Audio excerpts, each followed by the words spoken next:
Hi friends, welcome back to Flex Maxia channel. ఈరోజు మనం అది టీ వడపోసినది, అది స్ట్రైనర్ అంటారు కదా, ఎలా క్లీన్ చేసుకోవాలో నేనైతే ఈ వీడియోలో చాలా వివరంగా అయితే చూపించాను. మీకు గనుక ఇష్టమైతే ఈ వీడియోని చూసి లైక్ చేయండి. ముందుగా నా ఛానల్ని ఎవరైతే సబ్స్క్రైబ్ చేసుకోలేదో సబ్స్క్రైబ్ చేసుకోండి. దాని పక్కన బెల్ ఐకాన్ని టచ్ చేయండి. దీని ద్వారా నా నోటిఫికేషన్స్ అన్నీ మీకు చేరుతాయి. ఓకేనా ఫ్రెండ్స్? చూస్తున్నారు కదా, పాతదనే కాదు కొత్తది కూడా ఇలా అయితే మురికి పట్టేలా అయితే ఉంటుంది. నాకు చిన్నప్పటి నుంచి అలవాటు ఏంటంటే ఇలా మురికిగా ఉన్న వాటిని అయితే అస్సలైతే వదలను, తాట తీస్తా అన్నట్టయితే పట్టుకొని అయితే బాగా రుద్దేసి అయితే క్లీన్ చేసిస్తూ ఉంటాను. మీకు నా మాటలు ఎలా అనిపిస్తున్నాయో కూడా నాకు తెలియదు.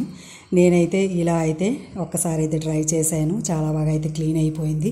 ముందుగా హాట్ వాటర్, అంటే ఎక్కువ హాట్ వాటర్ కాదండి, జస్ట్ వామ్ ఒక 70% హాట్ వాటర్ అయితే ఓకే సరిపోతుంది. అందులోనే ఒక పించ్ సర్ఫ్ అయితే సరిపోతుంది. ఆ సర్ఫ్ అయితే వేసేసి మనం ఇలా స్ట్రైనర్ని ఇలా ముంచి ఒక 15 మినిట్స్ తర్వాత అయితే మనం చూసుకోవాలండి. చూసిన తర్వాత అయితే ప్రాసెస్ అయితే స్టార్ట్ అవుతుంది. దానిలో ఉన్న ఈ టీ పౌడర్ అంతా కిందకి జారిపోతుంది.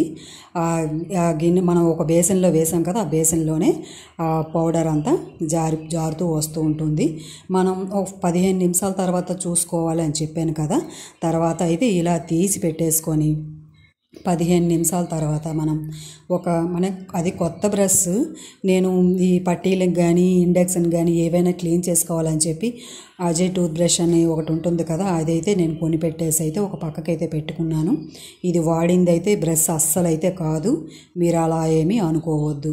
ఇప్పుడైతే ఈ బ్రష్తోనైతే క్లీన్ చేసుకోవాలి. ఎలా అంటే మనం సోప్ ఉంటుంది కదా, మనం యూజ్ చేసే సోప్, అదే స్మెల్ సోప్ ఉంటుంది కదా, ఏది కానీ హ్యాండ్ వాష్ చేసే సోప్ కానీ డెటాల్ సోప్ కానీ ఏ సోప్ కానీ మనం ముందుగా ఈ స్ట్రైనర్ అంతా రౌండప్లో చుట్టి బాగా మనం తిప్పేసి స్ప్రెడ్ చేయాలి. స్ప్రెడ్ చేసిన తర్వాత అంతా బాగా అయితే ఆ జాలీకి అయితే బాగా పడుతుంది.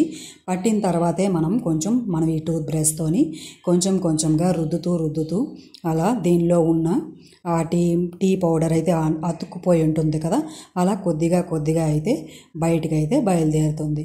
దాని తర్వాత మనం రుద్దేసిన తర్వాత ఆ వాటర్లోనే ముంచి పెట్టుకొని ఒక 2 నిమిషాల పాటు మనం ముంచుతూ తీస్తూ చేస్తుంటే ఆ వాటర్ అందులో ఉన్న స్ట్రైనర్లో పేరుకుపోయి ఉన్న మకిలి అంతా బయటికి అయితే బయలుదేరుతుంది. చిన్నగా ఉంటుంటాయి కదా పౌడర్ డస్ట్, టీ డస్ట్ అయితే ఉంటుంది కదా. టీ డస్ట్ అయితే ఎవరైతే వాడుతూ ఉంటారో వాళ్ళకి ఈ వీడియో అయితే చాలా బాగా అయితే ఉపయోగం పడుతుంది.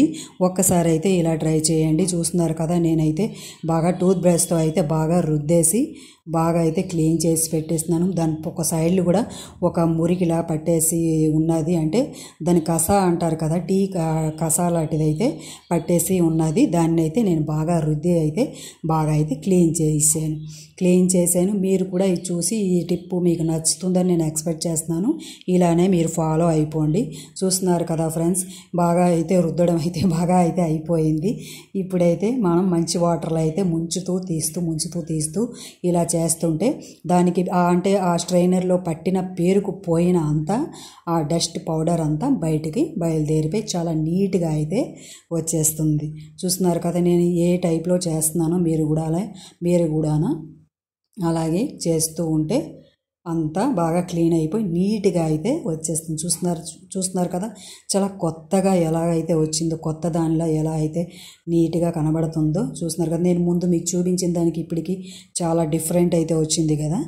మీకు ఈ వీడియో నచ్చిందని నేను ఎక్స్పెక్ట్ చేస్తున్నాను ఫ్రెండ్స్. మీకు కనుక ఈ వీడియో నచ్చినట్లయితే నా వీడియోని లైక్ చేయండి, షేర్ చేయండి. నా ఛానల్ని సబ్స్క్రైబ్ చేసుకోవడం మాత్రం మర్చిపోవద్దు. ఈ స్ట్రైనరే కాదు, ఏవైనా మురికి పట్టినవి ఏవైనా ఇలాంటి జాలీలు కానీ ఏవి కానీ ఉన్నా మనం ఇదే ప్రాసెస్లో అయితే మనం ఫాలో అయితే చాలా అయితే చక్కగా అయితే నీట్గా అయితే ఉంటాయి. మనం వాటర్ వడకట్టిన జాలీ కూడా ఉంటుంది కదా, సేమ్ ప్రాసెస్. అది కూడా వాటర్లో వచ్చిన డస్ట్ అంతా ఇలా క్లీన్ చేయడానికి చాలా బాగా అయితే ఉపయోగపడుతుంది. చాలా కొత్త దానిలాగే మారిపోతుంది. చూస్తున్నారు కదా ఎంత నీట్గా అయితే వచ్చింది. మీకు కనుక ఈ వీడియో నచ్చింది అని నేను ఎక్స్పెక్ట్ చేస్తున్నాను ఫ్రెండ్స్. ఇంకో కొత్త వీడియో మీ ముందుకి నేను తెస్తున్నాను. మీకు కనుక ఈ వీడియో నచ్చింది అంటే నా వీడియోని లైక్ చేయండి, షేర్ చేయండి. నా ఛానల్ని సబ్స్క్రైబ్ చేసుకోవడం మాత్రం మర్చిపోవద్దు. Thanks for watching. ఉంటాను. Bye friends.